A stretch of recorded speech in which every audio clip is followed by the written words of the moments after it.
Okay, YouTube, this is a 2019 Nissan Titan two-wheel drive front bearing hub assembly. Just kind of go over a few things. Put a lift on my truck. I had a company do it out of Denton, Texas, and come to find out you're not supposed to use the same hub bearings or hub bearing assembly. And as you can see, there's a lot of movement here. So that means the bearings are shot. So with the pandemic going on, coronavirus, it's really hard to find a part. But I was able to find it at O'Reilly Auto Parts. Dealership did not even have it. They were saying a couple months.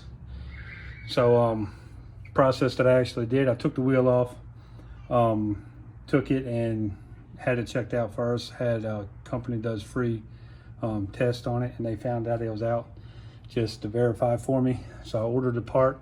So on the back side, you have both of these bolts that will go in like this and actually hold the rotor and the brake assembly, including the hub, or disc brake, I'm sorry.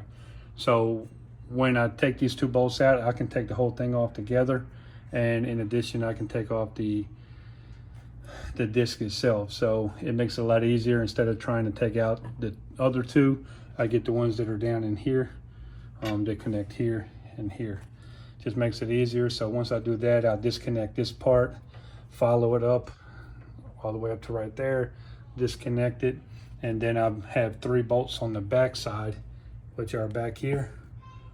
I'll take them off, then pop this off, and then I will put the other one on, and I'll follow back with the next video once I get that part off. Okay, I'm back. As you can see, I got it off, followed it up, disconnected it from the connector. So just kind of show you. You can see that big old gap back there. Means the bearings are out. So they make it to where the bearings are compatible for 4-wheel drive or 2-wheel drive on some, not all of them. Mine is not 4-wheel drive. Mine is not XD. It's just a Texas Titan V8 5.6 2019 rear wheel drive. So if you notice, it has the ridges in there, and then but it does not have the front drive shaft on here. Now I may be calling it different things. I'm no mechanic by trade. I just want to show you the way that I've always had to do it. It's not my first time changing them out.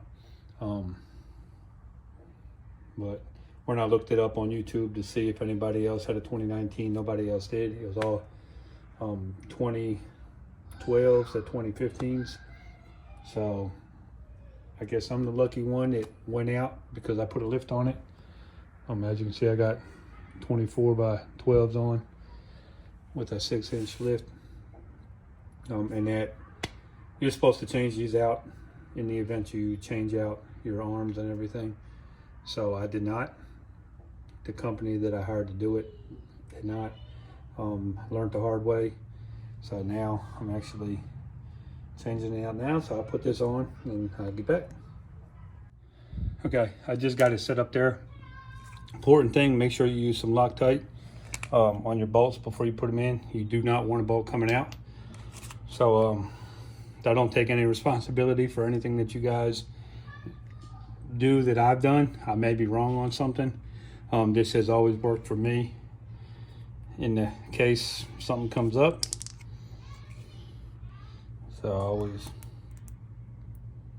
put a little bit on and screw it on. Okay, YouTube, I'm back. Hey, just give you another heads up. If you notice one thing different on mine does not have dust covers, which actually caused a problem. And I'll show you real quick. I don't know if you can see it that great, but look how the rotor or the disc brake itself is sitting pretty close on this side, but there's a gap on this side.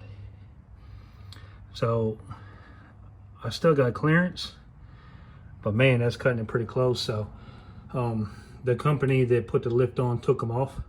I told them to give them to me because for some reason I just wanted them gut feelings. So now I have to go to my storage and pick them up, but I will be putting them back on just for that reason. So I just want to make sure I showed you that as well.